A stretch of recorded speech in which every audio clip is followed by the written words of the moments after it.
would rather have given Susan the award than this is embarrassing.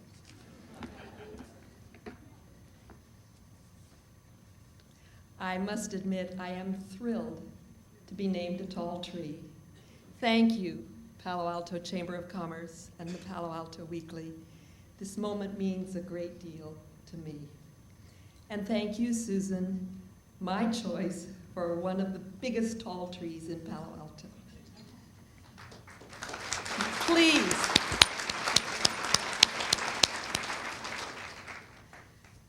My parents and my church taught me the importance of lending a hand to the community. My husband, Tony, made it possible for me.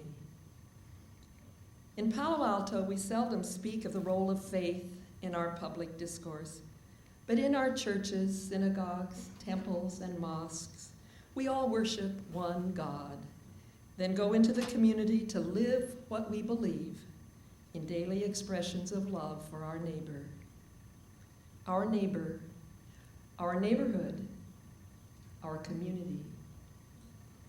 Communities thrive when their citizens work hand in hand as neighbors. We all know it takes a village to raise a child. I know that I haven't done anything by myself.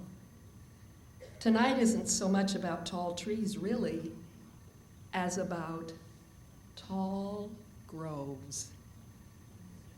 In a real sense, this award belongs to all of you with whom I have worked over the years, beginning with my church family at the Christian Science Church on Cowper, and including the host of Palo Altans who have devoted themselves to the schools for the benefit of our community's children, including my grandchildren.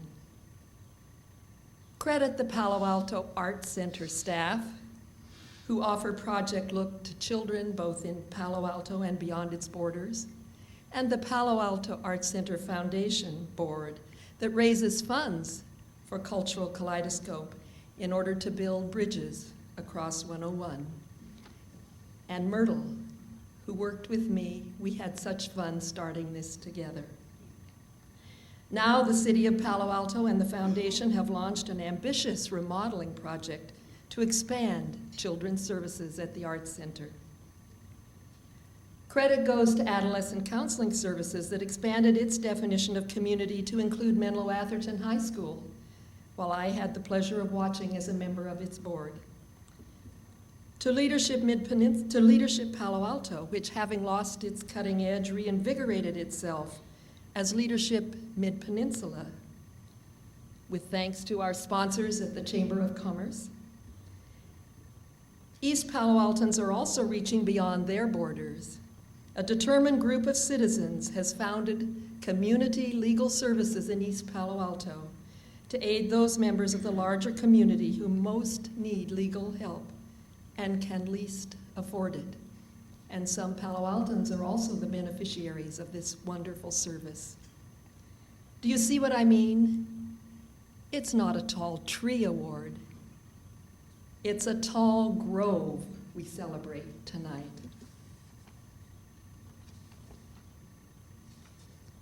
From Jared Diamond, the author of Collapse, comes the lesson that in times of crisis, it is a strong sense of community that assures the society's survival. How big is our neighborhood, Palo Alto? Diamond was asked by a NewsHour interviewer if there is any way to predict whether a society will collapse or survive a crisis. He pointed to New Orleans, where for a decade the city's leaders delayed building the dikes they knew were necessary to protect the low-lying areas of the city, but not the hill neighborhoods where the city elite lived. Diamond contrasted their inaction with the response in the Netherlands to the disastrous breaching of the dikes in a horrific winter storm in the 1950s. The Dutch built a system of dikes to protect all members of the community. How big is our neighborhood?